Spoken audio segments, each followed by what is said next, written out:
What it do? What's up? What up, CDL? What up, sis? What's up?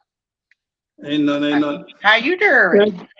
I'm good. I'm good. I'm good. You already know how I'm doing over here. What's up, people? What's up, people? How y'all doing out there? Check in, tap in. What's up, Cuban love? That's right. What up, sis? What up, Cuban love? Tonight we're going to have another exciting show. We have a guest coming on, Mr. Tyrone Muhammad. He's going to share what he's doing out there in the Shy. We love this brother. We support this brother. He's doing amazing, good work out there. And we're so happy to have him aboard. Also, as you can see, Mr. Malik is caught in traffic, my brother, but he will be on shortly. When he gets set up, we will plug him in. I feel the need to talk about a few things just briefly. You know, as a Muslim, I am taught that always speak a word towards what is right, and to stand out as a witness, even if that witness be against your own self. And what I mean by that is that I have to be willing to look at myself, know when I'm wrong, in a sense, convict myself and stand against the things that I may say or do that appears to be amiss and, sort of wrong. So I want to clear up just a few things from the last show. I mentioned the great Dr. Martin Luther King, as well as Kamala Harris. And I do understand that these are icons, these are giants, to our people, as well as millions and millions of people around the world. And what I was attempting to do, which I didn't do, is I kind of got sidetracked, and I'll take that. But I have to be able to sit before you and tell you when things don't sit right with myself. So I meant to say that people make mistakes. Whether you're an artist, whether you're a social activist, whoever you are, just a regular human being. And I want to let it be known that Kamala Harris is a woman of color. She is the vice president of the United States, and she is a woman. Dr. Martin Luther King is an icon. He's revered and respected around the world. And when I said or mentioned about his past, and that's just what it was, his past, I was not trying to take anything away from him nor her from any of the works they've done and their accomplishments for humanity, especially Mr. King. So if any of the viewers felt that I came for them in a way that was disrespectful, because I had to look back at the show. No one prompted me to. I didn't get any hate mail, but when I feel something is wrong, I need to address it. and to send my sincere apologies if anyone took it any other way than the way I actually meant it. So shout out to Dr. Martin Luther King, as well as Kamala Harris. Okay. So that being done and that being said, what up, people? So, What's good? I just want to respond to you, and I totally get where you're coming from. So just so, I'm just going to restate what he just said, just in my words. What I understood you to mean, Brother Orion, is that although we bring facts on this show, we don't want to we shed light on truth and facts, and some of them are ugly, right? However, there's dark and light in everything, and you got to be able to see the negative in every positive and a positive in every negative. So along with their mistakes, some of them dire, we cannot excuse the fact that she is the first female person of color, and that is an accomplishment for people of color. But it doesn't take away from the facts that we did speak on. We stick with those facts. Oh no.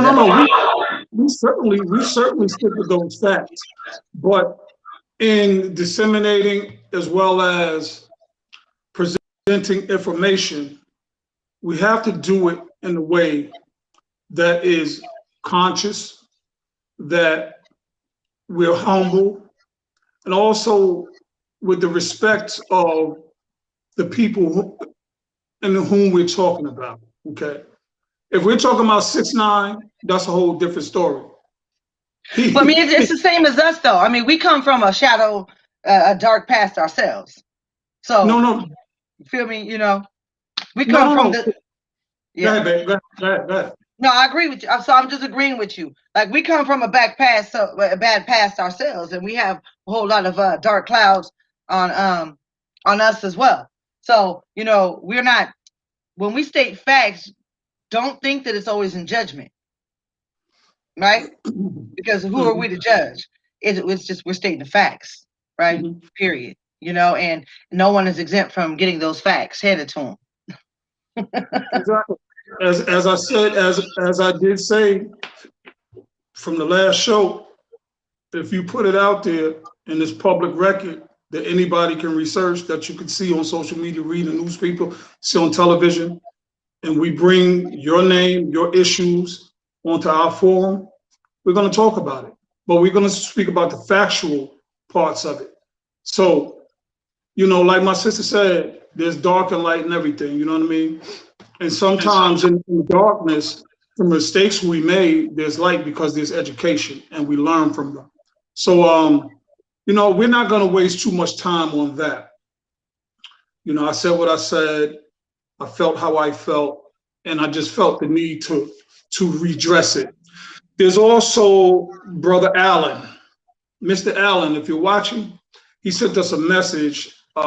He sent us a message to our email, and he had some facts, so to speak.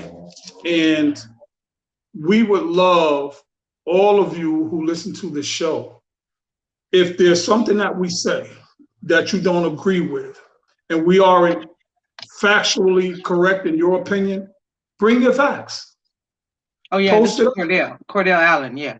Mr. Cordell, bring your facts, post it up, send it to our email, and we will address them, and we will talk about them, because the whole purpose of the sit down is just that.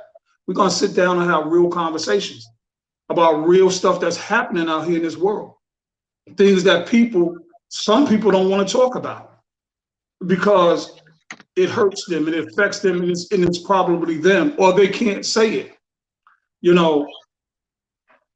When we think about words can soothe and they can hurt.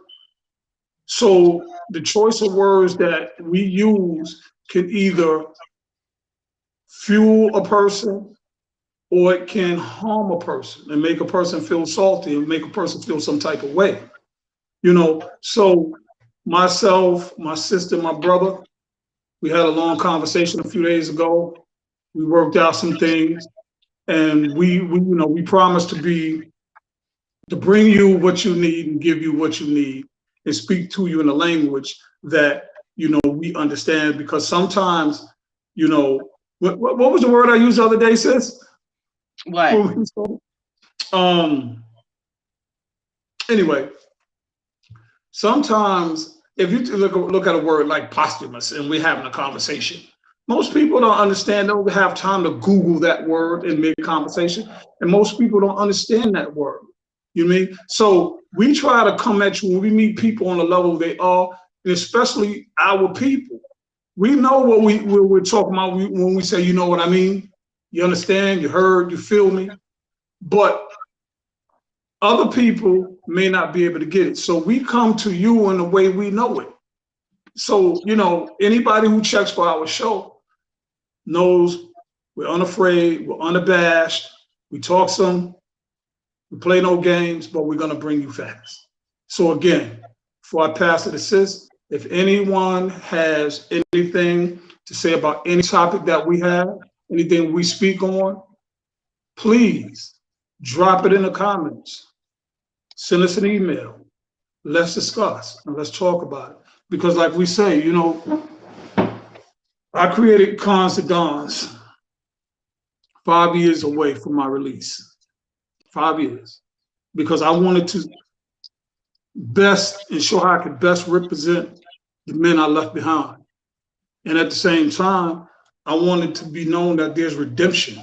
There's life after prison. Back in 2003, I'm sorry, sister, I saw when it passed too, but right quick. Oh, no, you're good.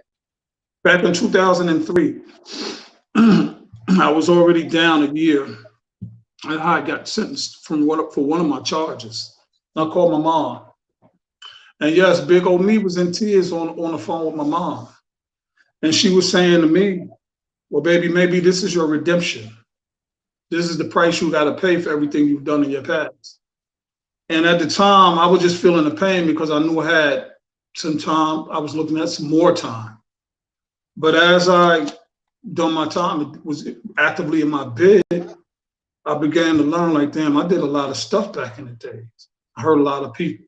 So Cons to Dons came to my mind back in 2010.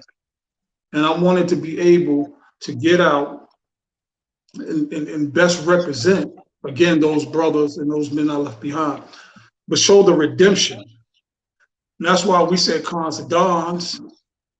Whether you're working in McDonald's, on the back of a garbage truck, office building, UPS, whatever job you're doing, if you're an ex-con, we want to hear from you because we want to show you in your best life and tell those redemptive stories, because there's brothers and sisters still behind the wall can look at your situation and shit in your information and what you share and say there's hope.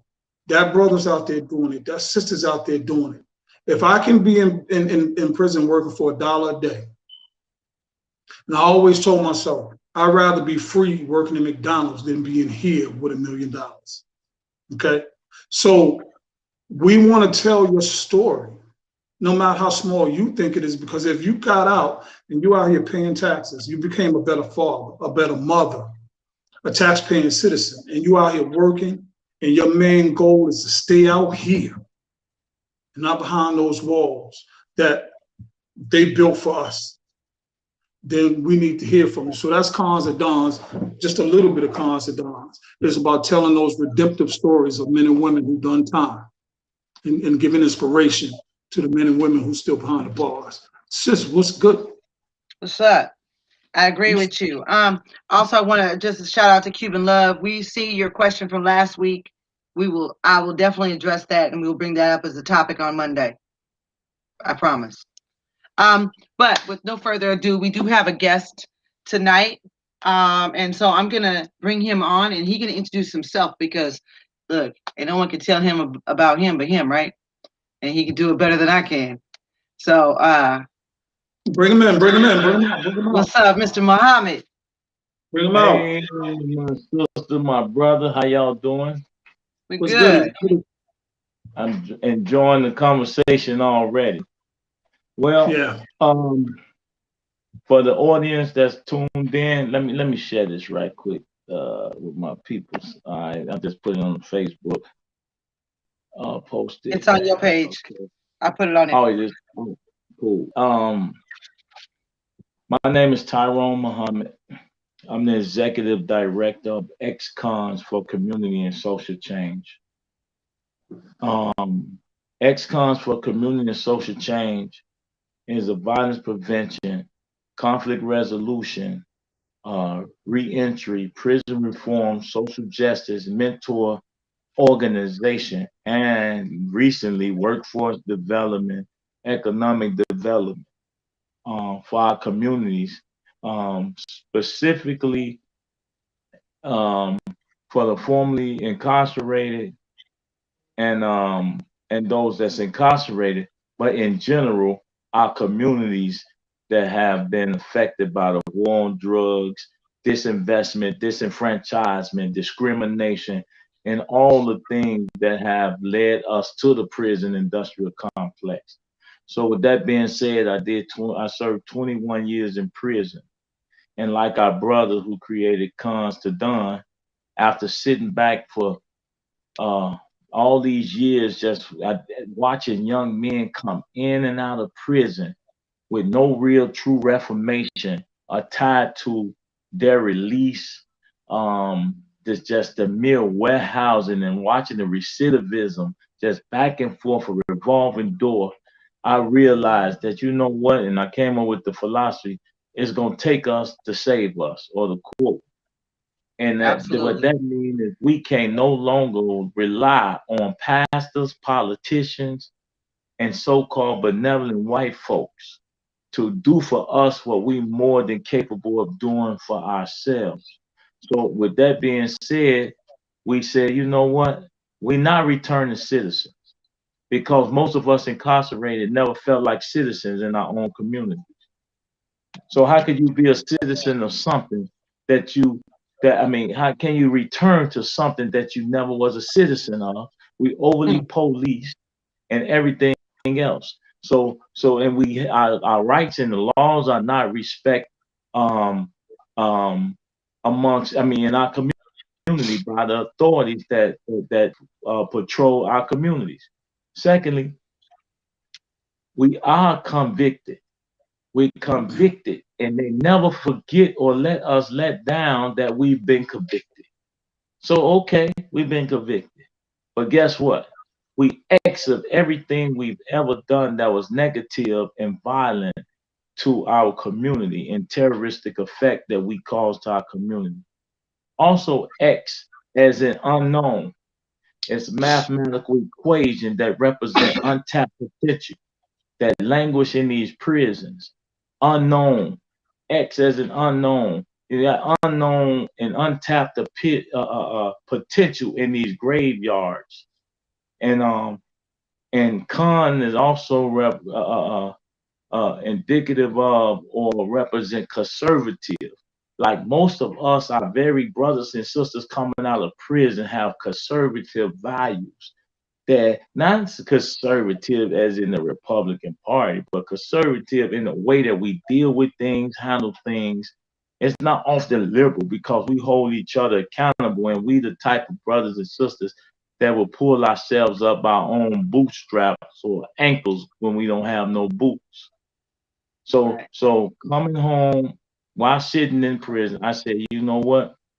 I'm watching all the ills. See, prison is a reflection of society. Society is not a reflection of prison. Those people who in prison come from society. So Right. while we talk about the ex-cons and what that represents, and even the disrespect our brother was talking about early backstage, the people who frown upon our former incarceration, or don't ever allow us to amalgamate properly back to society, are only telling us that they reject themselves and who they are as a society because every type of person that's in prison was once in society. Absolutely. Society produces prisons. Prisons don't produce society. Right. So with that understanding, no matter how much they frown upon us in our situation, the bottom line is society has failed us. Society fails our community. Society, and whatever that is, that means everything that goes on in society that makes up what it is. You know, whether it's politics, whether it's economics, capitalism, and all the other aspects. So we just said, man, you know what? It's clear to me that ex-cons are the biggest voting bloc in the country and in the world. And I Right. said, Right. we're going to use, I want to rub it in their face to show these people and make them wish they never locked me up. Because I'm going to use everything that they thought I was going to use of negative. I'm going to flip it and use it of positive. And then take the very moniker that they meant for good in the way that these brothers may say N-I-G-G-A and not E-R. So we flip it on them. And now it don't only represent X of everything negative, but also to the powers that be. We ex-con, so I want you to understand that when you see that name on there, no, we not your niggas, your boys or girls, and know that we will beat your goddamn ass you get out of order because we ain't no punks.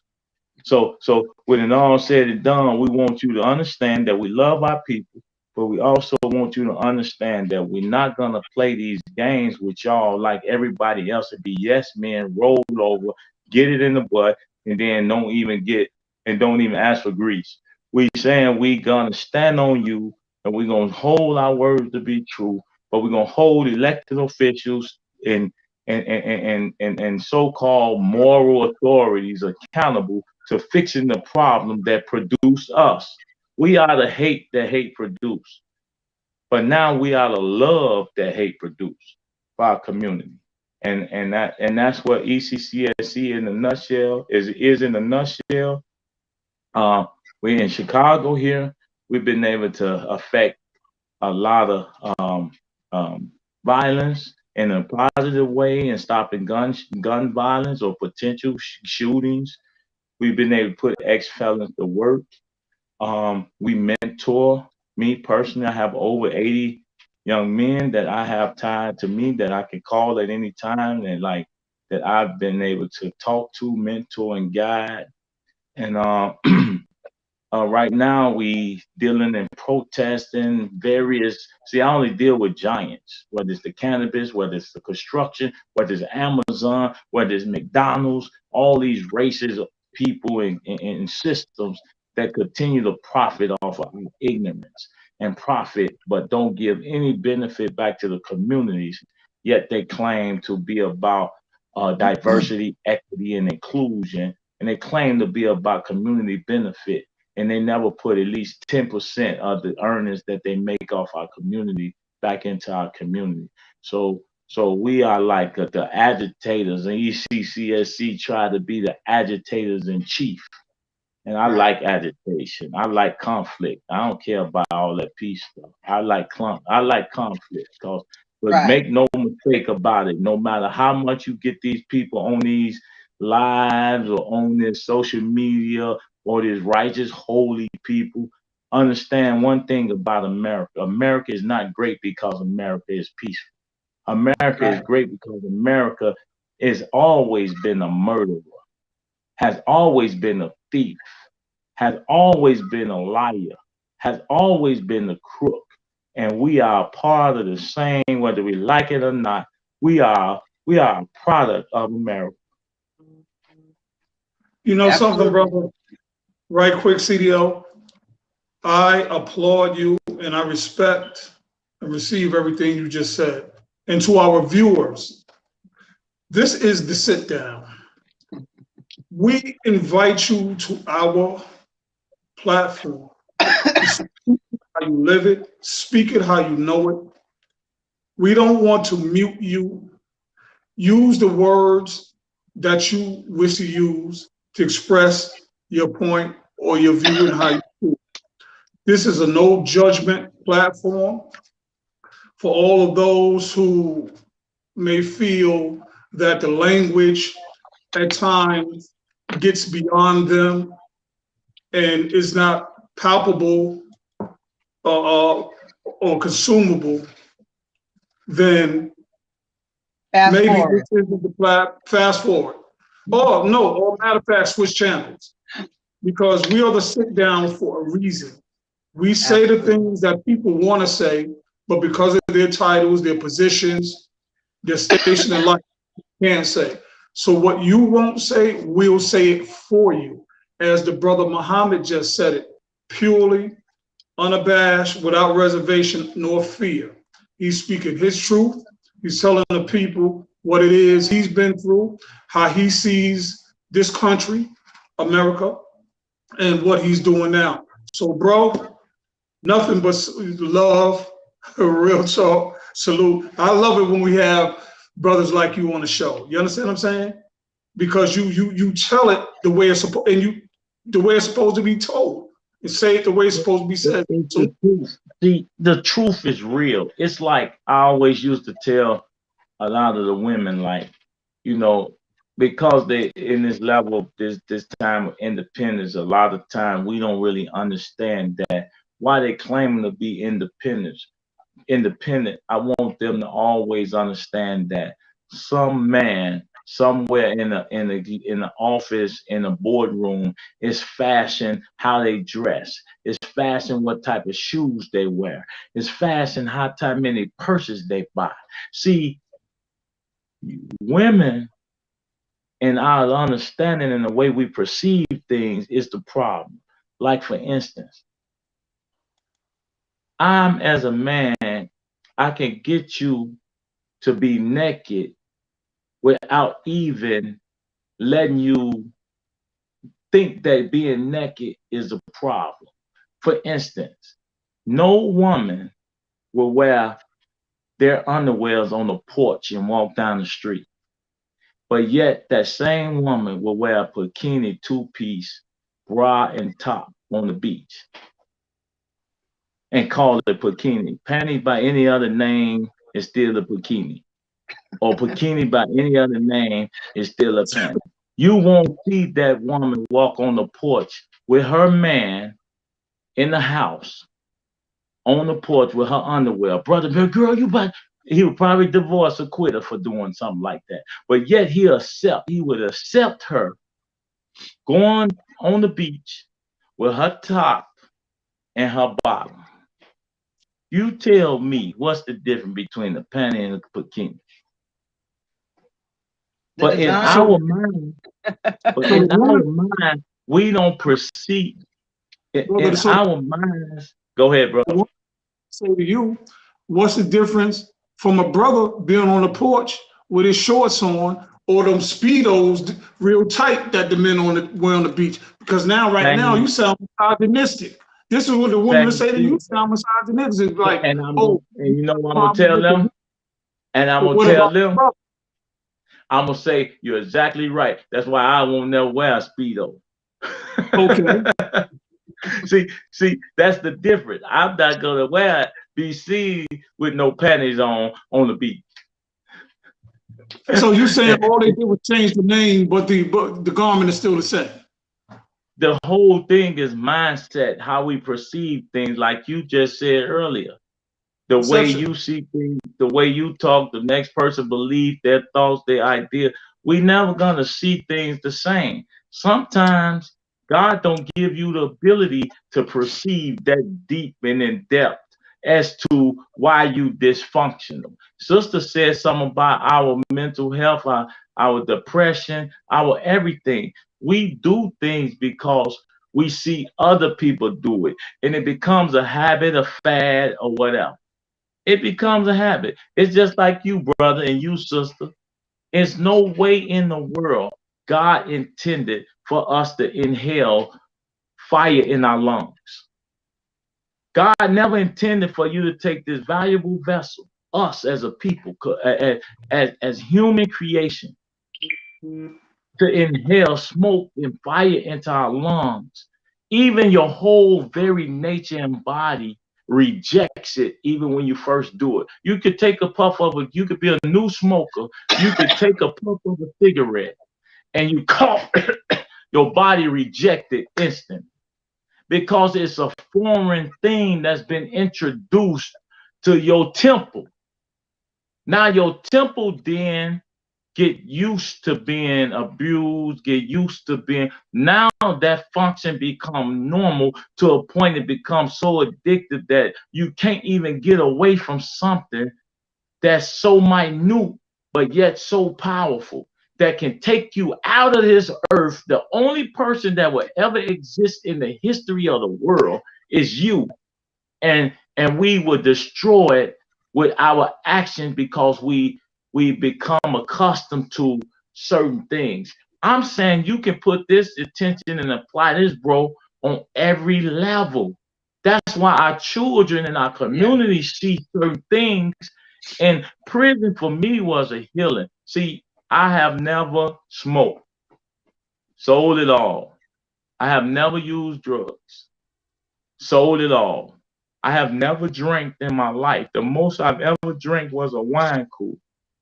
But my addiction was guns. My addiction was gangbang. See, that is just as deadly. And it harms other people. Where drugs, like you are, sister, as a counselor, drug counselor, you teach people to help them cope and build the resistance against the very thing that caused them to death. See, those things cause you to die. They calling you to death. They're not calling you to life. Right. Anything you do that causes you to, and it's something for us to think about and reevaluate everything. It's like the stuff that I do for my community now, and the people I agitate are big billionaires, the police, and people that can kill you instantly. But those are the things I do that cause me to death. But they also are things that I do that pushes me to life.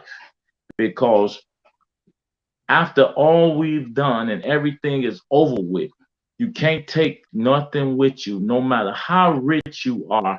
I never met a rich man to take his $1 billion to the graveyard with him. It never follows him. I didn't see a Brinks truck following him. We gone, bro. And all you have is your deeds, your actions, and what you create for the next generation to move on and live on. That's why, brother, we done. We no longer cons, we're done. We're done with negativity. We're done with everything that was against our community and against ourselves. So we move on to building. We move on to building. Hold up. Somebody just hit me. What's up, V? Yeah, for some reason, so I don't know who Vi is, but for some reason she's logged into our backstage, which I don't know how she has access to that link unless she has access to your email. Well, but she's in our back. She's in our backstage. They cool. She cool. We did now I'm gonna be in y'all backstage all the time. Hey, nah, but them my peoples. But at the end of the day, all I'm saying is we have to figure out ways, to give our people life and remove from them death.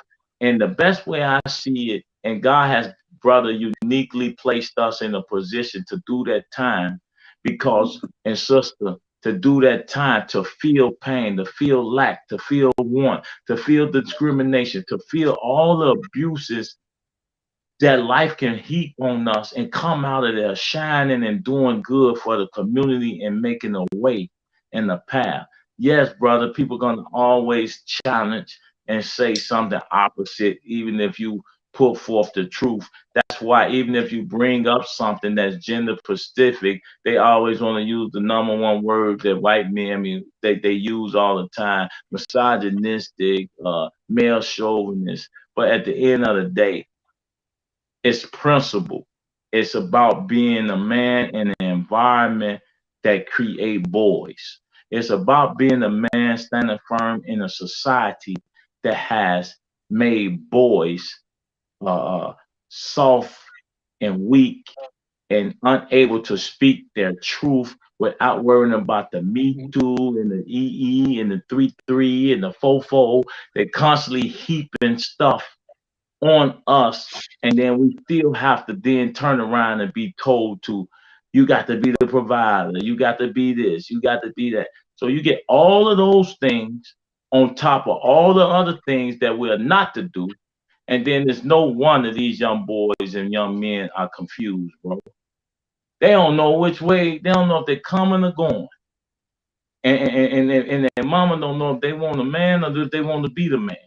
They don't know nothing. They confused. So you to say that there's no roles that must be played in society, it's like saying the heart and the lungs should function the same. The liver and the kidney should function the same. The brain and the arms and the legs and the toes and the fingers should function the same. How can you have a body that's so in line and in tune, that's so different, yet function in the core? That's what we missing in our community.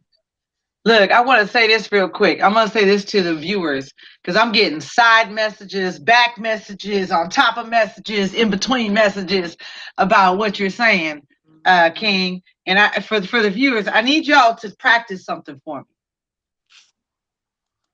Just because he used analogies that you may or may not agree with, look at the point he's making. That's the problem with a lot of us. We're looking at the surface and the examples and the analogies being used and not listening to the point. He's making a point, and you guys are worried about what analogy he's using. So just, try to open your mind, not just with this king, but with any person you speak to or interact with. Because as a people, we need to go deeper, right? Than our surface thinking. We need to go deeper than what we're told and what we think and what we perceive, and that's what he's speaking on, right? So don't get caught up in the example. Get caught up in the point, right? Because I could say the same thing, like, I'm gonna wear a bikini, I don't care, right? But at the same time, I went there for 2 seconds, but then I need to go to the truth. What is he saying? Right? And stop getting caught up in what I think is right. Right? What I think is right and wrong. It's about the deeper conversation and perception about perceptions is what he's speaking on. And with that being said, though, I just wanted to ask you, can you explain some of the programs, though, in more detail as far as what ECCSC is, as far as, first of all, did you tell them what ECCSC stands for? ECCSC stands for ex-cons, for community and social change. And a lot of people say, man, there's only ex-cons can be members. No, ex-cons mean our whole communities are prisons. So why people think they aren't in prison? They are prisoned in their mind. They are prisons in their habits. They are prisoned in their relationships. They are prisoned in their debt. They are in prison in materialism. They are in prisons in their ideology. I'm a Sigma. I'm a Kappa. I'm a Delta. I'm a sorority. I'm a fraternity. I'm a Republican. I'm a Democrat. I'm a Christian, Muslim. I'm a Jew. See, they are in prison. See, we ex of the imprisonment. We no longer convicted in our mind because God has set us down and said he was doing away with all the things that the world is caught up in, meaning that they was caught up in paying bills. They was caught up in sex, which we could get very little of unless we involved with other activities. They caught up in how they look, their eyelashes, their nails, the lipsticks, and the hairs, and they caught up in that. It ain't saying that you can't have accoutrements to make yourself look beautiful and feel good, but there are women who will do that before they feed their child. Right. Right. So they caught up in these things. We was removed from those things where we didn't have to pay bills. We didn't have to do anything. And prison had became a makeshift school of sorts for us. Those who take advantage like us, we use prison as a tool to chart our future, while the enemy think prison is being used as a tool for isolation, despair, the digression, detriment, all the negatives, all the negatives. We use prison as a makeshift school or learning center to chart our future, to help our community and to help ourselves, to better ourselves. So ex-cons for community and social change, really community and social change. Ultimately, you won't even see ex-cons. You're going to see ECCSC. You're going to just see that, just like NAACP don't call themselves colored people. You don't see the name anymore. You see NAACP. Sooner or later, no one is asking about what the C means. What is that color? No one is saying that. They're looking at the works or the actions of the organization. And many in the view, we keep doing good works and good deeds. They're not going to see ex-cons. They're only going to see acronyms, ECCSC. And note that every time you see ECCSC, we stand for the people. We're against the oppression of the community. We're against violence in our community. We're against the disrespect of women and men in our community. We're about building relationships. We're about controlling the wealth and resources in our own communities. We're about, man, uplifting and building, although we go through issues with big brothers and sisters and families do, about pointing out bullshit that's bullshit and calling it out. And telling our family members that y'all some bullshitters. Y'all caught up in the Democrats. Y'all caught up in the Republicans. Y'all caught up in gender. Y'all caught up. That's why every time you mention or say something about a woman, or say something about something that's gender specific, and you get the back and forth between man and woman vying for, hey, no, hey, listen, that ain't, you're vying for those things because we brainwashed in our own genders. And oftentimes that clouds what it is and what it takes for us to be great leaders, protectors, and servants of our community, because we're too busy fighting over things that's insignificant in the eye of God. And that biology, no matter how you feel, biology made you a certain way. And biology can't be disputed. Now you can cut it off, patch it up, you can do whatever you want to do, but it still remains. The biology is real. That's never changing unless you add estrogen or testosterone to change some shit.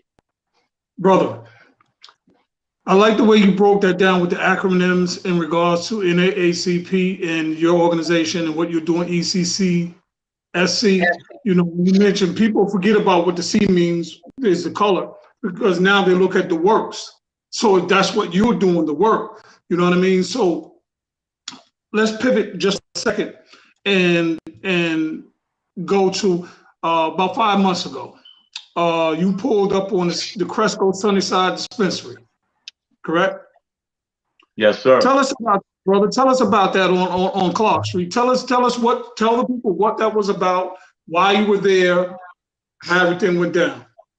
Okay, and we'll be pulling back up on Cresco with a press conference 100, 200 deep Monday too. We'll be pulling up Monday at 12 o'clock, and we'll be sending out a flyer probably this weekend and pushing everybody to show up that will show up. But the bottom line is, in Chicago and now across the country, they're trying to expand. White men has been made legal drug dealers. They gave 75 licenses for dispensaries to only white men. That means no black woman, no brown man, no white woman, no nothing, just white men. And so with that being said, that's an offense to me. That's discrimination. That's racism. 1982 war on drugs. Our community was destroyed by Reagan 1982 war on drugs and Clinton 94 crime bill with the help of Joe Biden and others, even Obama. With the help of them, our men was put for 40 years. We've been incarcerated for cannabis sales, for weed. Now, all of a sudden, Here we go. Governor J.B. Pritzker run to be governor. I'm a firm believer that if you're a multi-billionaire and you run for office making $120,000, you either doing one or two things. You love power, or you in office to make your cronies rich. I guarantee you it's probably a bit of both. Because if I'm worth $3.7 billion, I ain't got no time to play no games with nothing that don't make me a bigger billionaire or put me in a position to create laws and policy that increase my power and wealth. So I say he ran for governor to make his cronies legal drug dealers. So now you no longer have brothers. They made $1 billion. These Cresco, Pharmacan, GTI, Verano, and a few others are coming in the mix. They made $1 billion in 1 year. I say to the audience, remove $1 billion out of any business, it will be in the red. Now take $1 billion off of our communities. What we normally was eating off of the weed, because white folk came to our neighborhoods to buy the weed and the drugs. Now they no longer have to go to the neighborhoods. They got weed dispensaries on every corner in the suburbs and in these little areas downtown Chicago. Now white folks go there and pay 30% more taxes because of privilege. Because of privilege. We went to jail, locked up, and built the prison system across America off of weed. Now white men are made legal drug dealers where ex-cons can't even work in the dispensary. Can't work in the dispensary, can't even own a license. Yet they claim that the equity that the tax dollars that's received from the cannabis dispensary is supposed to go towards violence prevention, re-entry, prison reform, social justice, mentor program, workforce development. None of the money trickles down to the community because they give the same dollars, the tax dollars, to the same proverbial people forever. That hasn't affected any real systemic change in our communities. So I go at these dispensaries and these owners to say that as long as it's on Tyrone Muhammad watch, and it should be appalling for any brother that's ex-con, not to push this narrative when our shorties are still being locked up by the police every day for selling cannabis. It should be appalling for us as black men to sit back and watch our sons get locked up in prison and still in prison for cannabis while they claim expungement. Let me say this to you people. Keep your expungement. Me, I never expunge my record, even if they told me to, even if they said I could. Because that my record is a product of the pain, the suffering, the stuff I've been through that gets me to the point where I'm striving towards perfection. But expungement without reparation added to the damage that you cause, you say it's 500 people, 500,000 people in Chicago that need an expungement. They should be expunged as a result of cannabis conviction. Yet we clapping and applauding an expungement, but we not asking that the tax dollars that is recouped from the sales of marijuana should have went to the people that you violated first, that you expunged. That tax dollars should go to those brothers and their families for suffering and destroying our community as a result of the war on drugs. They should get the first applications for a cannabis dispensary to feed the hood, to create generational wealth. And they should be the first ones to get the cannabis dollars from the taxes to then repair their lives, their education, their health, their mindset, their mental health. Not the police department, not the people that lock us up shouldn't receive benefit from cannabis. You locked us up for cannabis, yet you profit off cannabis on every level of corporation. Hold on right there for a second, brother. Our brother Malik just came in. What up, bro? Sound like a slow. What's Malik up, brother Malik? He frozen over there. He frozen over there. He look like he's sleeping. So right quick, brother Muhammad. Let me try to unpack some of the stuff because you said a lot for the viewers. You said that initially first that 75 licenses was given out to white men, Caucasian men, businesses. Before you respond, let me finish. Could that be because no African American man or woman applied for a license or had the money to apply for the license and actually open the dispensary? Two, you said that when the white man used to be able to come to the neighborhood and buy the weed from us, so to speak, and now they're going to buy it legally at a 30% markup. So the question of that is, should the brothers in the hood still be selling weed, which in most hood is illegal, instead of going to buy it legally? And thirdly, where is the funds going to, that's the profit from these businesses, in regards to what you were saying? They should be supposed to be going to community services, outreach, prison reform, and so forth and so on. And then lastly, if you can remember all this, let's get back to the reason you pulled up on that particular dispensary. I might have been a bunch. Need me to go back?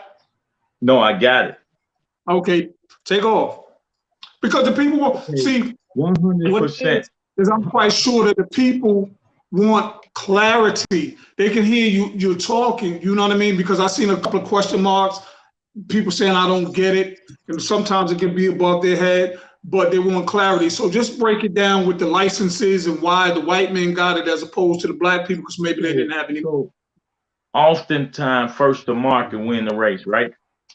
So if I create the laws and I come under the guise of medical, so each medical, they did it in the name of medical marijuana for health, and then they get a +1. All medical dispensaries got a +1. That means they was able to have the medical part and then open up a +1, which is a recreational dispensary. They was allowed to do that. First of all, in the gate, they pimped it and understood the process to get into the medical lane first, and they used that to, with cancer and all the other ailments that people are suffering. That was an easy sale to the public, for that. But then they wrote into the law that they can also have +1, which is a recreational dispensary. So all those was already in play before the licensing process ever came about. So once that happened, the licensing process, and you say, what did they have? Did they have the money? Why they didn't have it? How many African Americans did they find? Absolutely, hundreds of black people filed for licenses. But the problem was these wicked devils used a county firm called KPMG to score every application. So if you my brother and I'm your brother, and everybody online right now, we all brothers and partners, and we control the narrative and we write the laws and the rules. And not only do we write the laws or the rules of the game, we're the referees as well, right? We're the referees. We write the laws of the rules in the game, and we control the balls, and we control the teams. Bro, they take their licenses and improperly score their licenses to kick them out, to justify throwing them out, while they take their brothers or counterparts' license and they score all of those licenses perfect. So everybody that has this KPMG that's appointed by the governor to actually, there go my puppy son, y'all. He bothering me. Y'all see him? Y'all see my puppy son? So everybody that actually applied for a license, now that license got kicked out in the door. So they don't There you even have go. a chance, bro. It's no fair. The process is illegal, unfair, and tainted. That's why you have no for one. That's the reason why you have no black license, That right? part there, that part right there, is that something, I'm sure you're saying is factual, is that something you can prove? Oh yeah, that's Okay. provable. That's already It being proved. says That's being KP, vetted and proven already every day that people are being so you say called to the market. KPMG accounting That's right. firm? I'm gonna It's check. an accounting firm. It's I'm like gonna check anything, bro. It's like anything, bro. Everything that was once illegal, the government end up taking it over and making profit off the taxes because they can control it. For instance, when we was running numbers that was in the street that Bumpy Johnson and all our people was using to enrich themselves, the government took it and made it a lottery. Now we playing lottery as a result of numbers in the games that were created by our hustlers and our people. Just like bootlegging for the gangsters was illegal at one point, the government figured out how to tax it and then control it. It's no different with cannabis now. So on your other question, should brothers and sisters still sell weed? Absolutely. And this is why I say this. You hear that song where Nas say drugs kept the hoods from starving. Pushing cars and empty bonds was the 70s. There's a long list of high profile celebrities. See, I remember. drugs in the negative kept a lot of people above board and on and able to meet this rent, bill, light, gas, everything. They give us this product. We don't produce drugs in our community, brother. We don't produce guns in our community. We don't produce bullets. We don't produce heroin, cocaine, poppy seeds, coca leaf don't grow in our hood, bro. Extended clips, magazines, 100-round drums don't grow, aren't produced in our community. Right. Aren't produced at all. So we are victims of the plot, diabolical plot to destroy us and our communities. And that's the same as weed with the war on drugs. That's why we started a campaign called supportyourlocalweedman.com. I'm saying it again, supportyourlocalweedman.com. Because if you support any dispensary in its current formulation, you essentially, as a white person, black person, brown person, support discrimination and disinvestment and disenfranchisement as a result of the war on drugs that destroyed our community. You do that when you support these ends. So go back to supporting your local weed man and go back to building those brothers because now it's legal, quote unquote, because you victimized and locked us up with the same product that built the prison industrial complex that's on the stock market, just like weed is on the stock market now. You victimized us. So we saying that we want to bring these companies to their knees to show them that if we don't eat, nobody eat. If we don't eat, nobody eat. And you have to be able to let them understand that we see them, we know the plot, y'all ahead of the game, wake up black people.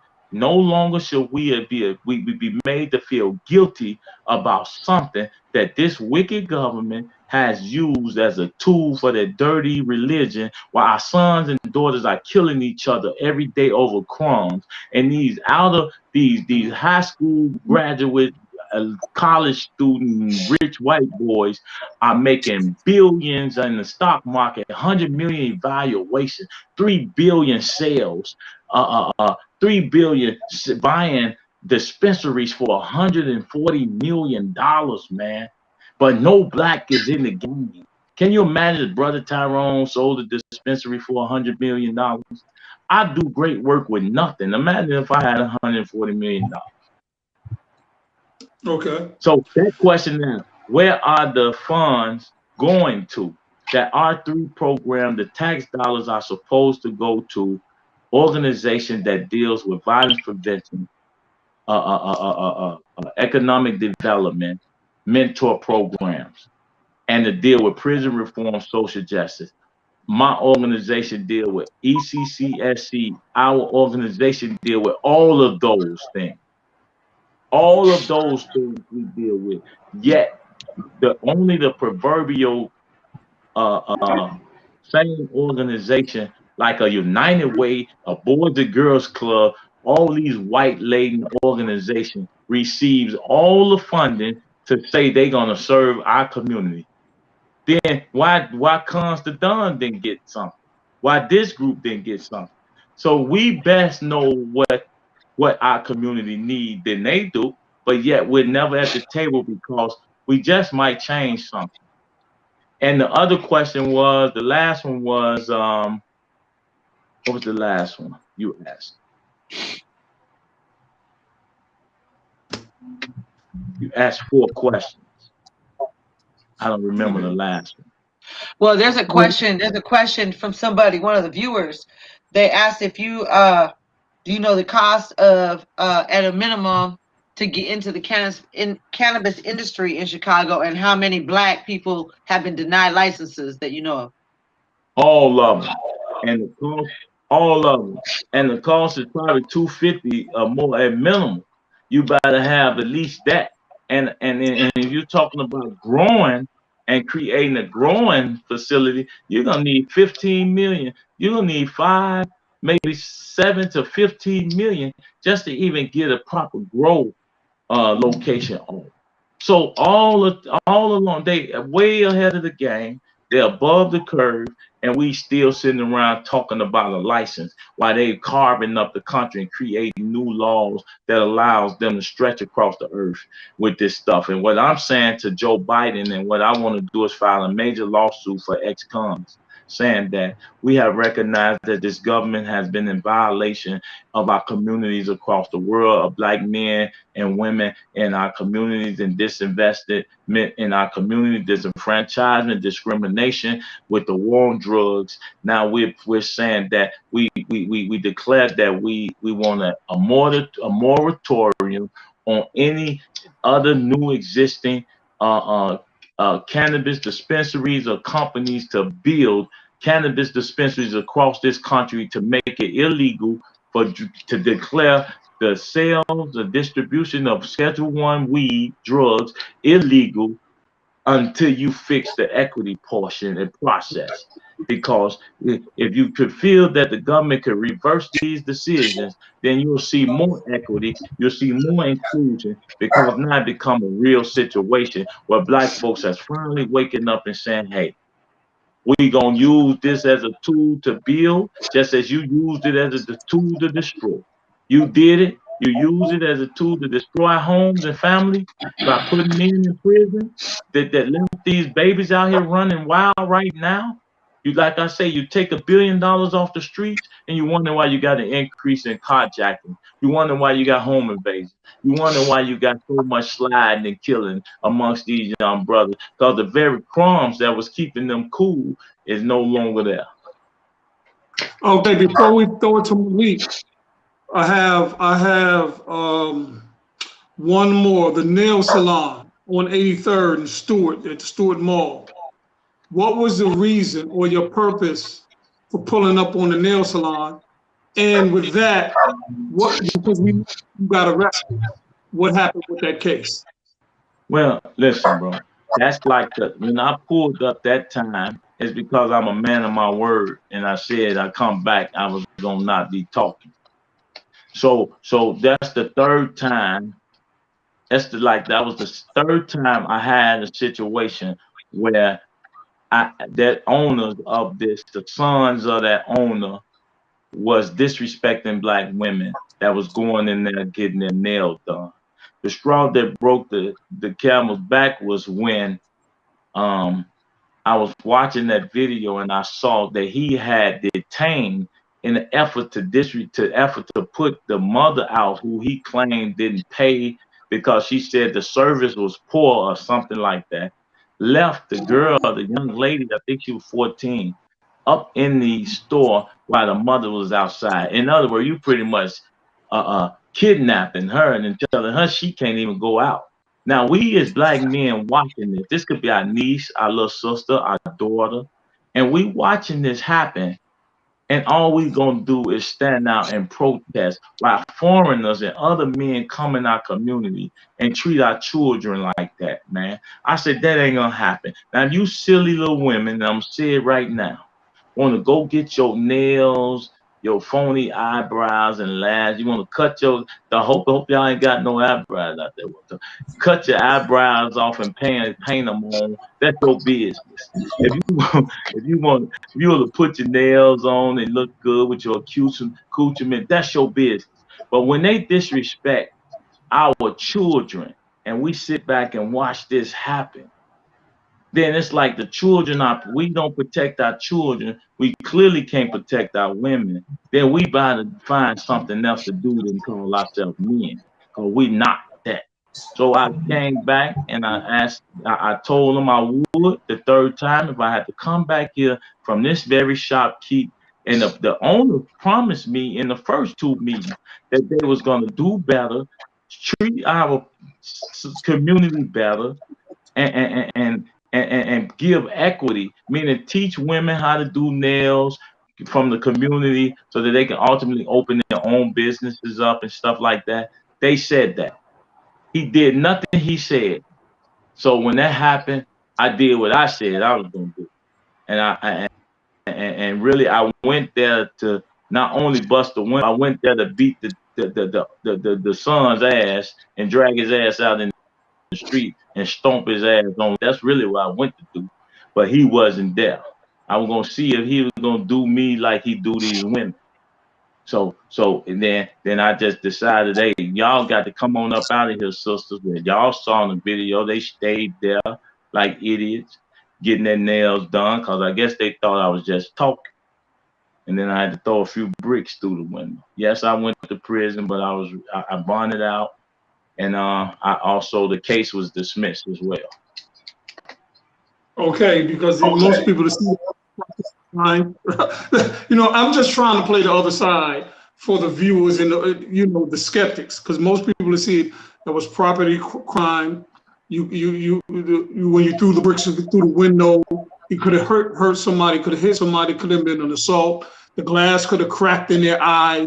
Were you not thinking about the people on the inside, or did you not care? I warned them, right? Mm-hmm. They got a warning, and if you want to be ignorant, I warned you that they lucky. They're really lucky. Ain't no bullets flying through there, but they was lucky. They was warned. They was told to come up out of there. And then when the black man tell you something, the problem is we don't take black men serious, and we don't often see black men being about what they say they're gonna be about. So when you actually see that shit, it's like shocking, right? It's like shocking. So it's like, oh, whoa, he really serious, because we talk too much. We're not about actions. When our community is in need of actions, we figuring out ways to compromise, negotiate. And then we back again to compromising and negotiating without ever getting at the change that we want to see. And we back again negotiating and compromise. Then if Dr. King and our elders from Everett to Huey, all these brothers did all that they can do and was eloquent at what they did, and it didn't work. What you think we gonna keep on talking? What we gonna say that was better than Dr. King and Malcolm X? What we gonna say to this beast, to this devil that's trying to keep us in perpetual slavery? Gonna say to that you gonna say that they ain't already said, and they still did, and they the most. Dr. King was one of the most peaceful men in the world. He ain't said nothing negative. He wanted inclusion. He wanted equity. He wanted diversity. And he wanted true change. He was a true patriot of America, and he did. So what are we gonna say, bro? Besides show these people that we are not playing. We want our cut of this, what our ancestors built, and we want our conditions to change overnight. And we tired of you using our tax dollars to violate our communities. And that's what's going on. I just say, regardless of, you know, I'm not gonna always agree with outcomes, right? But and I may not agree, and people watching may not agree with how someone may handle something, but what I can, me personally, can totally agree with you on is one, people are tired of talking. People are tired of saying we need to have a conversation because the conversation has gone nowhere thus far, like you just noted. You know what I mean? And I totally agree. And I think for me, I don't know about anyone else, but I see the value in the fact that, you know, some sisters are getting mistreated in these establishments in their community, their own community, which these monies are not even going back to the community. They're making money off the people in the community, not giving back to the community, and then continue to disrespect and disregard them. And to see a brother stand up for them queens and them sisters, to me, is commendable. You know, I do my own nails for that reason, right? Because I've almost went to jail several times in a nail shop, right? I trained myself to do my own nails. I have a whole nail shop in my house. I do my own, right? For that reason. So, you know, and there was no brothers around that was going to step in, you know what I mean, on my behalf. So I was either going to go back to prison or I need to go ahead and just do my own nails. And so that's one of the reasons why I don't, you know, even my lashes. But I go to a Hispanic. I refuse to go to those places because contrary to what everyone's talking about the Asian hate right now, and we need to come together in our communities and the ones that I'm in, they treat us terribly. You know what I mean? And so, you know, I mean, I commend you for standing up. Whether I agree with how you did it or the outcome of it, you know, you're your own I'm man and not, you make your own decisions. You know what I'm saying? I mean, because if I would have handled it myself, if I'd have been the sister, I would have threw some bricks through the wall myself trying to get up out of there. So, you know what I mean? We can go 100 different ways about it, but the truth is, if you shouldn't even have had to be in that position. Is my point, first of right? It all, shouldn't be happening. First of all, anybody that disrespects you, I often say, where your brother, where your fathers, where your uncles, where your pastor at, where your punk, where your scared ass pastor at. See, they can always find a reason to see the negative in everything, but yet the very men they sleep with, the very men that they claim to love, that raise their sons, ain't gonna stand up on shit. They don't stand up on shit. They're gonna talk about everything that you do to protect and serve the community. I'll be the very same one sitting in the goddamn casket like a Nipsey Hustle, and the people will find out, and later on you dead. They'll be like, oh, he really was trying to serve the community. These are the very same people who give you all the fucking flowers when you're dead, but when you're alive, they don't say shit. They Right. watch you do all the work. They watch you make all the noise. They benefit off of all the stuff in Chicago and alone. Our protesting and agitation has allowed a lot of these so-called little black folks that got their cannabis license to get their license potentially, and yet they would not fund, stand, or do anything for us who are on the front line doing all the noise making while they can sit back in their little hot perch uppity ass little group and go after licenses when they ain't never sold, a lot of them ain't never sold a dope in their life, ain't never been to prison in their life, but yet they got us locked out and locked up. And these black folks that's chasing after these licenses only in it to get some quick wealth, quick money, but never really want to be a part of the community and put nothing back. They just the same corporate Negroes in a black body. That's all. They the same as they slave master. They just hide under the skin color. So all skin folks ain't kin folks, and they only are capitalists. And that's what most of us as black folks have become, raw capitalists. And we understand nothing but money, economics, and never the really advancement and progress of the whole. So we all can eat together. That's why we cut throats and backbiters and stabbers and all type of crap just to get next to the powers that be. So I ain't gonna make no excuses. I don't care what nobody say. You ain't gonna never like everything nobody do anyway, and you ain't gonna outwork me, so you can't beat me. You can't beat me because you're lazy. and you don't love the people enough to outwork me. So all you can do is say something negative, and I appreciate it. That on every knock is a boost. Malik. Yeah, no, my apologies for being late. I got stuck in traffic coming from the mechanic getting this car fixed that I got to put on the market tomorrow. But to brother Tyrone Muhammad, man, I salute you, bro.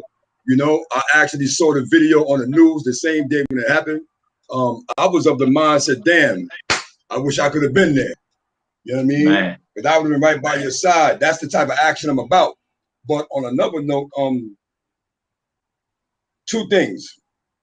You mentioned the licensing that these Europeans are getting, right, to sell weed legally, and we still on the block doing it the wrong way. You understand? And I mentioned something a couple of segments ago about, you know, my opinion only, right, about some of the things that we as Black folks embrace, and we make it cultural. It becomes fashionable. It becomes trending. You know what I mean? And with that being said, we have a lot of us have a lazy mentality. We want it right now. You understand? There's people in the community, in the ghetto, in the hood, in the neighborhood, wherever you want to term it, that know how to go about getting a license to sell bud legally, that don't have a record. I talked to a bunch of young kids down there. I'm in Texas. I'm from New York. I've been in Texas since last year, September. But I'm in contact with a few young cats down here, and they do what they do, and they don't have a felony. Never been arrested before, in their 20s, in their teens. And I sit back and I'm not, at one point I felt like, wow, but it shouldn't have been wow, because you're Black and young with no record. It shouldn't be wow. I shouldn't be shocked, but in the way I was shocked, because I don't know any young Black males, you understand, in New York, where I come from, that don't have no record, that's never been in handcuffs before, that's never been through the system for one thing or another. I don't know any. So to meet these young brothers and to hear that they never been through that type of situation, now my job was to ask them, okay, so what is your idea? What is your agenda for your future? What do you want to do with your future? What do you see yourself 5, 10 years from now? And they have no clue.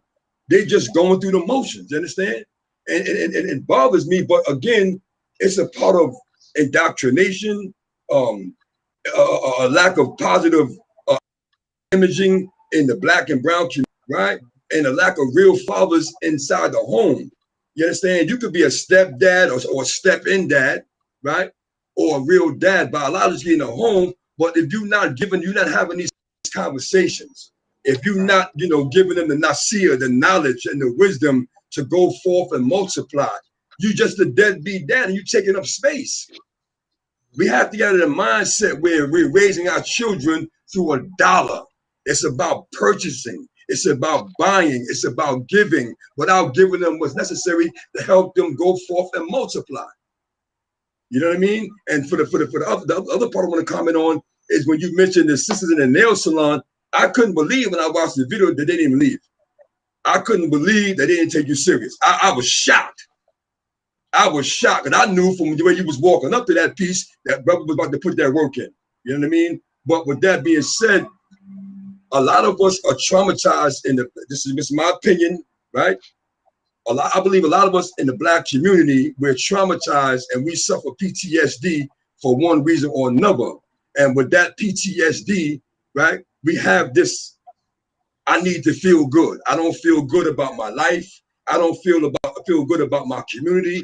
I don't feel good about the conditions around me. I don't feel good about the struggle that's going on every day with no breaks. I need to feel good. Don't spend money, because I've done it myself thousands of times. Wasn't feeling, I knew for a fact up here I wasn't feeling good, and I knew what was wrong. I knew here I wasn't feeling well, and I knew what was missing. But I went out and trapped, got paper, and I went and spent money on things that would make me feel good. Clothing, DJ equipment, motorcycles, dirt bikes, jewelry. And after I put that stuff up, at the end of the day, I'm back to feeling down again.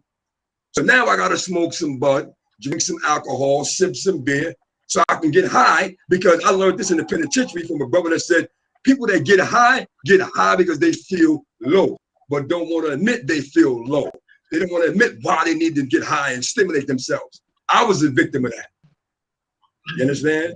So we have to educate. This is why I believe the sit down is very, very important, and the work that you're doing is very important because, yes, we've been having conversations for the last century plus. I get it, right? But if we don't continue to have the conversation that's necessary and spark the minds of the deaf, dumb, and blind, right? Then we're going to be the outcasts. Brothers like you on the front line are going to be looked at from our own people. Why Always he's doing that? Oh, he's wrong. Always do, But because see, you in the minority. Yes. Because we in the minority.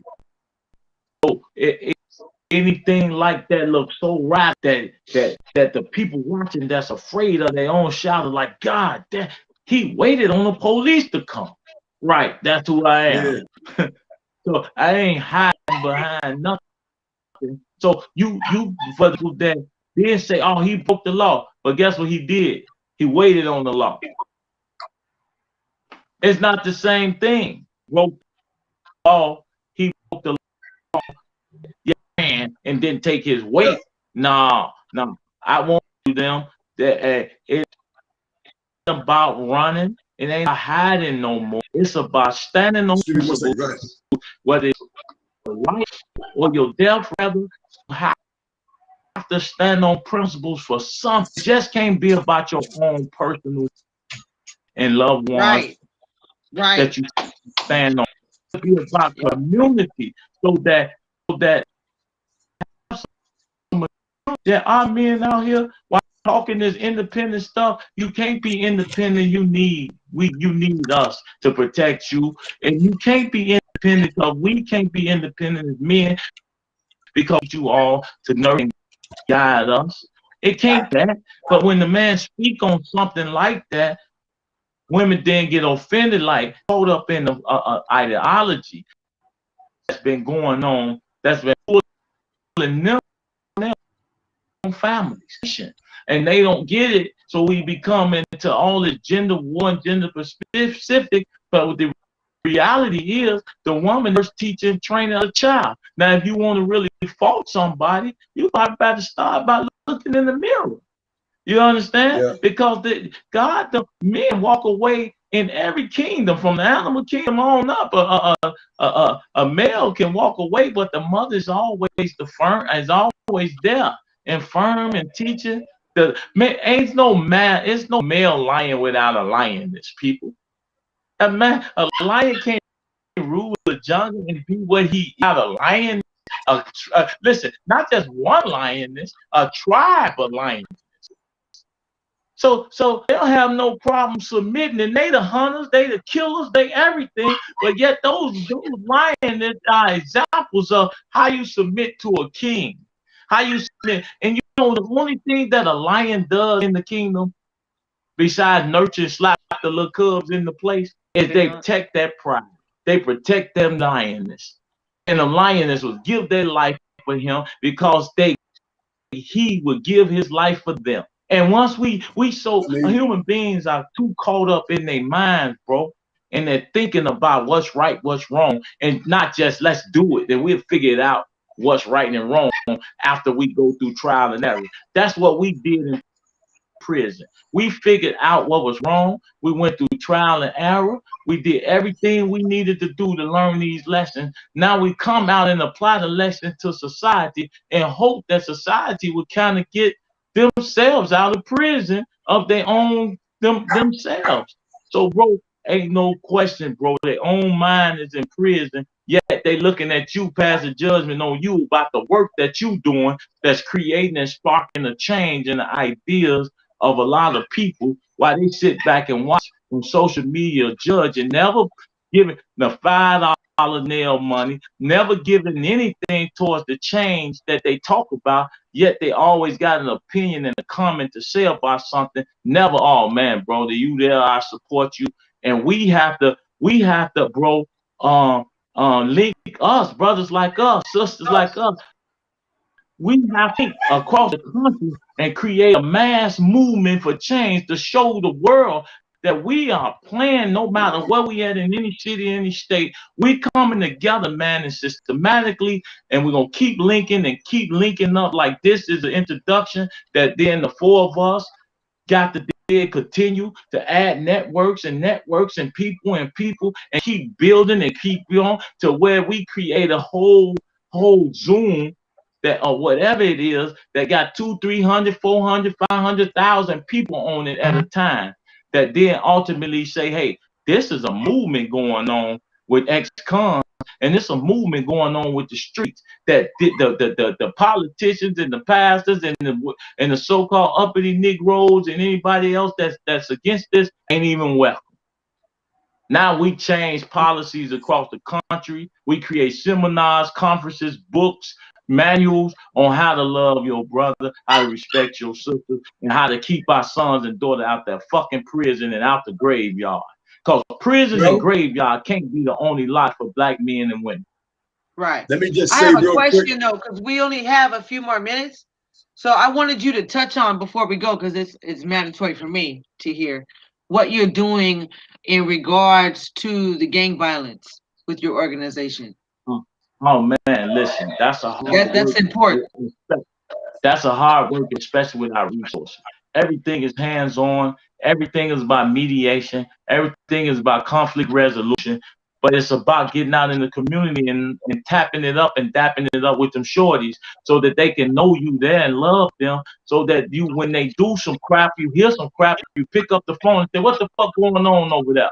Man, y'all cut that shit. Man, that little Joe and them over there, these niggas on that bullshit. Man, they said woo, woo, woo.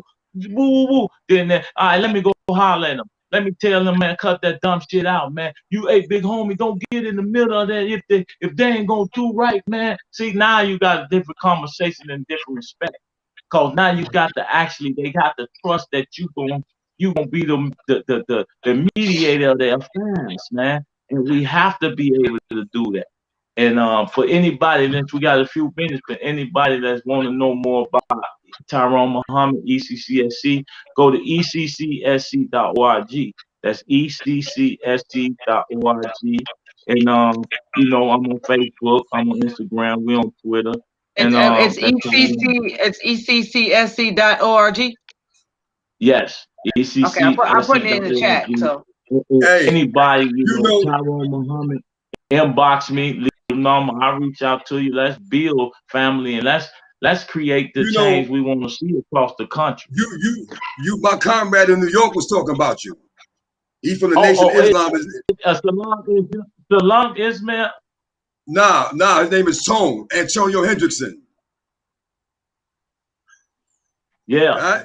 He mentioned you to me a couple of years ago because we had a sit down with some brothers from Chicago that came to New York with the True Violence model. All right.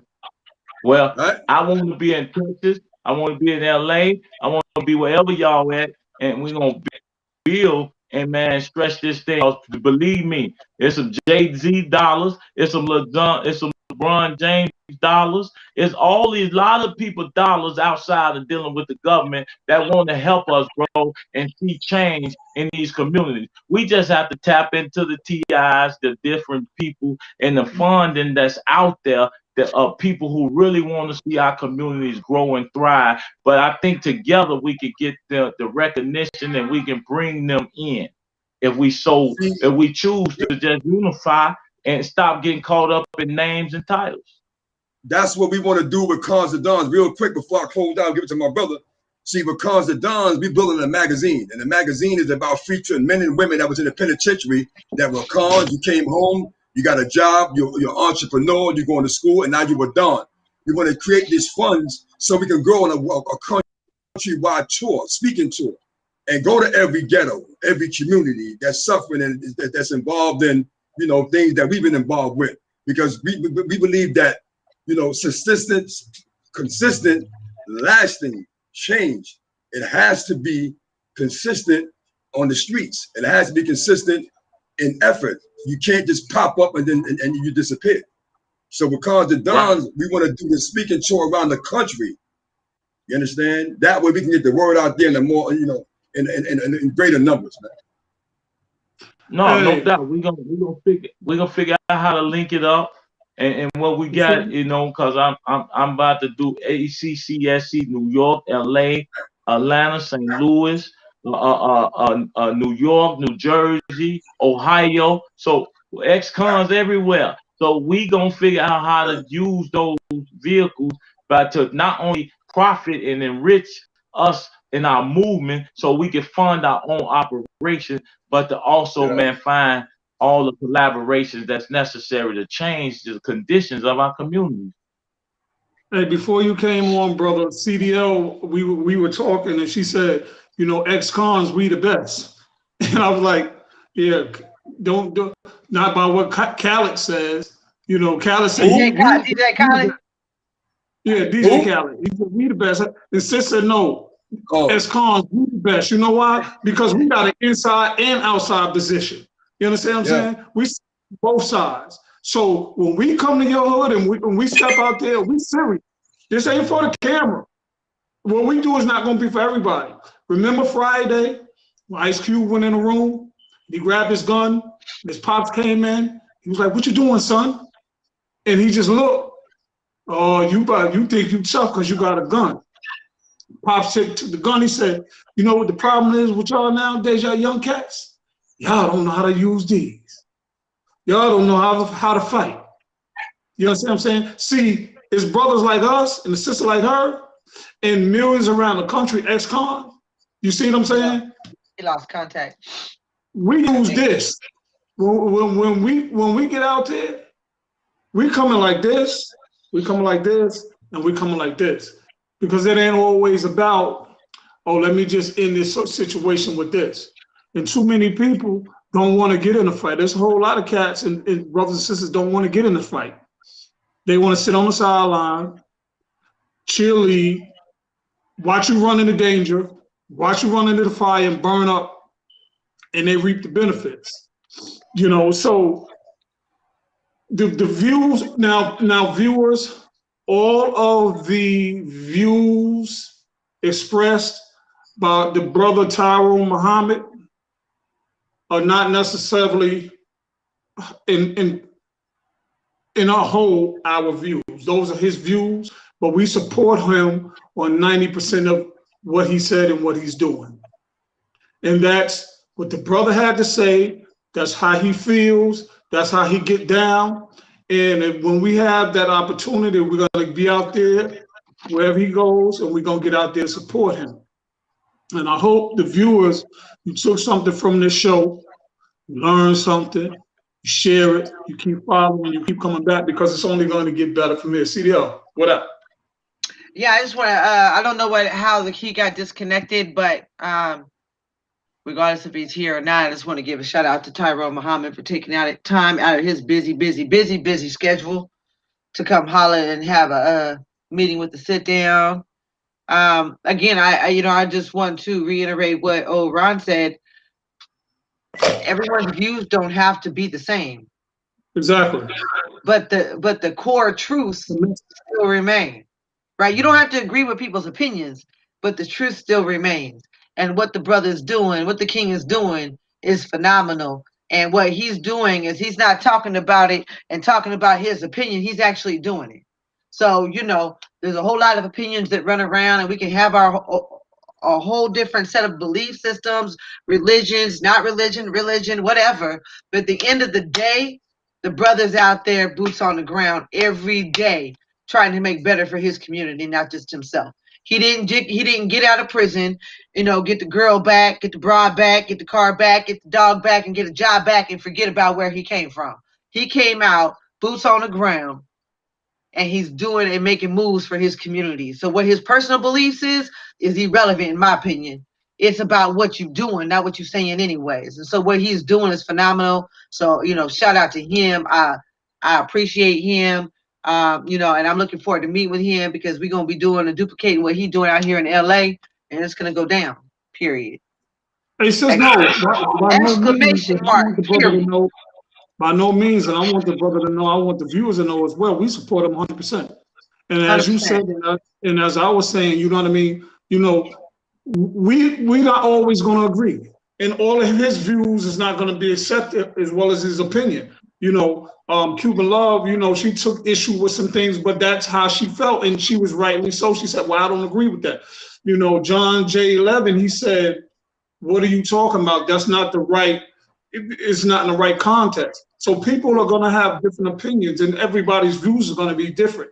And his views are his views, and not necessarily all of sit down's views. But we support that brother because guess what? He boots on the ground. He's out there doing. He's out there doing that business. He put in work for real. Right. He's Regardless of what his beliefs is, he's putting it down. He getting put in handcuffs for the rights of his people in the community. How many times in our communities, like I can go outside every day and drive a little bit and go to the community. How many businesses are in our communities? You understand what I'm saying? That treat the residents like they're visitors. Treat them like shit. Talk to them. And these businesses are reaping the benefits and the dollars, you know what I mean, that we make, but yet they talk crap to you. And they don't invest back into the neighborhood. You see, a lot of these businesses are other people who come in our communities in the sense of rape our communities of its wealth, handle its people, and don't invest. So the brother Muhammad, he be pulling up on those businesses. Saying a lot, yo, this is not happening here no more. If you're gonna come in our community and you're gonna reap the benefits from our community, but then turn around and handle us, hold on.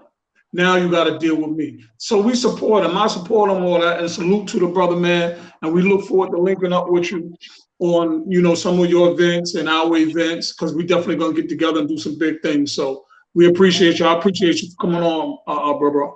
Malik, what up, Malik? What you doing over there? Ain't nothing, man. I just got a text I had to respond to real quick, man. My apologies, man. Listen, man, I'm up, you know, that was, I mean, I really wish I could have been there for the beginning of that segment, man, because it seemed like the brother was dropping some serious knowledge, man. And hopefully we can get the brother back on. We got a lot of work to do, man. You know? Yeah, of course. We got a lot of work to do, man, as individuals and as a community, man. You know what I mean? And I disagree with certain things that, you know, that was said. Nevertheless, man, the brother was hard in the right place, man. I believe. You know, but we got a lot of work to do, man. And just, you know, you hearing what he had to say, it reinforced the, you know, my belief that we got a lot of work to do and a long way to go, because there were so many people, man, in our community, man, that are they walking around eyes wide shut, bro. It's about feeling good. It's about feeling good all the fucking time, by any means necessary, man. You understand? Whether it's going to get their nails done, to get their hair done, you understand? Just to look good. Because I know for a fact when I do my hair, I'm a barber since 1989. I cut my own hair, do my own facial, everything, shape up the back, everything with 2 mirrors. So I understand how you feel. You understand? When you get a fresh cut as a man. I don't know how a woman feels, but I know it feels good when you look good. You know what I mean? But we can't let our feelings handicap us to the point where we're missing the big issues that's going on right around us and what's affecting us, right? Indirectly, because what most of us are dodging is what's affecting us indirectly in our own community. It's not happening to me. It ain't happening to my family. So later for it. It is what it is. We got to get out of that mindset of me. And the only way we're going to get to that point, God willing, is we get back to neighborhood, man. As long as we view the community that's black dominated as the hood, as long as we throwing that N-word and that B-word around, we're not going to see each other as family and brothers and sisters, man, to connect on a level where we can elevate, man, and stay consistently elevated, man. We have to do away with certain things, man. We have to. I'm gonna end with this. You know, I was on a show yesterday, a live show on IG, and Room on the Couch. And I was breaking down to them, because I've actually thoroughly researched this, that the problem with most of our society, especially people of color, is we don't come from this society, right? So the religions, the rituals, the community roots that people of color come from, right? Historically, is community. But Westernized European is individualistic. And because no one wants to get to their true self and the true history of self and true history of their people, they keep getting stuck in this me thing. They've lost that ability to do the community thing because they refuse to look at their history and where they come from. A lot of them was raised that way, though. You know what I mean? A lot of them wasn't raised. I'm talking about as a people as a whole. Yes, we're all raised that way now because we're here. We're indoctrinated with this ideology here, but that's not where the roots of where we come from, right? A lot of people don't even want to hear about them. A lot of people don't even want to hear about roots. Yeah, they don't want to hear about roots. And we'll still be talking this. We'll still be having the same conversation 50 years from now. Like Malik said, hold on 1 second. I agree with you saying 100%, sis. But like Malik just said, we all three are of the same light in mind, right? I agree with you say about roots and history. You understand? You have to understand something. Most I'm clear they're not going to do it. That were born here, the only roots they know and care about is here, their hood, their city, their town, and their state. They don't care about the origins of where they actually really came from, their ancestors. They care about now because it's all enough. So it goes back to that indoctrination. In school, we was taught the bare minimums about slavery. We've seen a picture of Frederick Douglass, a picture of Harriet Tubman, some things there of Martin Luther King. But we didn't learn the full history of us wasn't taught the way we know it today. Right. So those people are in which you speak of, right? In which Malik speaks of, in which I speak of. It's not that they're ignorant. They're asleep. The reality is this is all they know. It's what they've been taught. It's what they've been fed. It's indoctrination. So no matter what, see, I know, you know, we know, we're not going to be able to save everybody. But if you can save one person and that person can save somebody else and teach somebody else and educate somebody else, soon we got a nation. But we could do more harm at times when we're saying, you dumb mother, and you silly, and you don't know this, and you don't know that. Attacking. We didn't do that. Right. We have to be the vanguard. We got to be on the front line like we're doing, like the brother Muhammad is doing, being on these front lines, doing the actual work. Because people respond more to the action than the words. And as long as we're about the words here sent out, I mean the action, along with the words and the action, and the brother Muhammad and all the other brothers and organizations around this country that's doing good work on behalf of criminal justice, social justice, and whatever, we can get it done. We're going to get it done. We're a long way from the 60s when we shall overcome. We haven't overcome yet, okay? We're a long way from peaceful resistance. You see what that does get you. It's going to get you beat in your head, same like the hoses back in the 60s, shot and killed. Oh, because you know the schools say, stop resisting, stop resisting. That's the new shit. We can kill you anyway. So it may not get done in our lifetime, but brothers and sisters, viewers, we got to keep chipping away, got to keep working. And everybody on today and tonight, if you're conscious, don't give up. Take these conversations back to your communities. Give them to your kids. Still in your life. We'll talk about it as we say.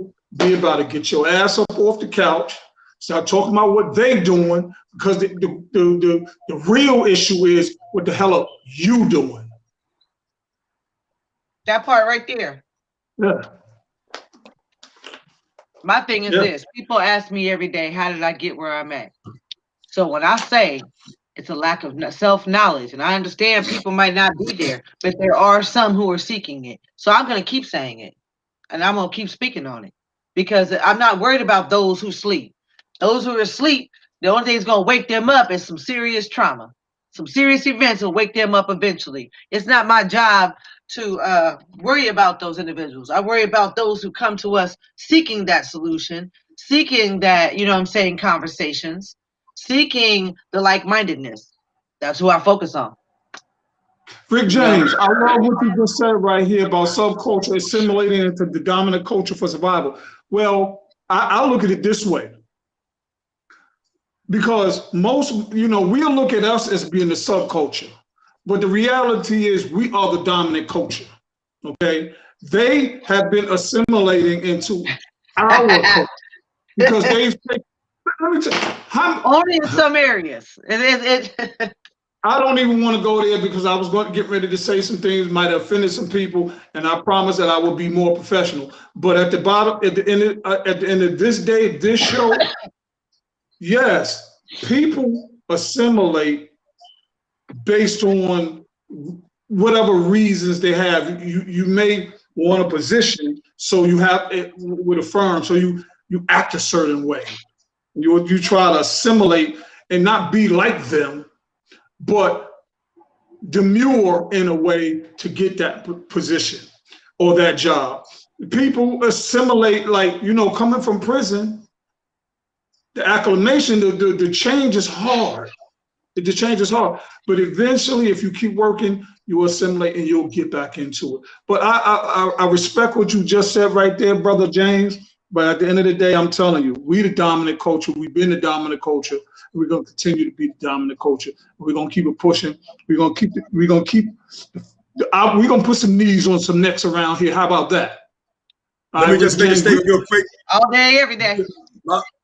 Hold on one second, right? To the brother Cordell. He's talking about I understand what you're saying, Rick. Rick, I understand what you said. I'm talking about the subjugation of the slave. I understand what you're saying. At the end of the day, we gonna put knees on necks around here. All right, bro. I'm sorry. No, that's okay. Now, my apologies because you were talking. I just want to get to the brother Cordell message before I leave the screen. Cordell, I'm in Arlington, bro. You can find me on Facebook at Malik Simpson. You can friend me. We can chop it up, bro. Facebook. He said you guys are already friends now or something. Okay, I'm gonna look you up, Cordell, right now. Yeah, bro, that was an excellent show, man. Yeah. Excellent, All right. man. We'll see y'all on Monday. See you Monday. And Cuban Love, we're gonna talk about. I'm gonna make sure we bring up that topic that you want to talk Cordell, about. we already friends, bro. Got you right here, Cordell. Got me so high. I'm gonna go put a knee in somebody's neck. God damn it! This shit is for Ricky James is a female, by the way. Correct. Okay, Ricky, salute to you, sis. I knew from the spelling you was a woman. How about that? And thank you, Vi. Hey, peace and love right back at you, Vi Herring. Hey, man, I love y'all, man. You're all right. Peace.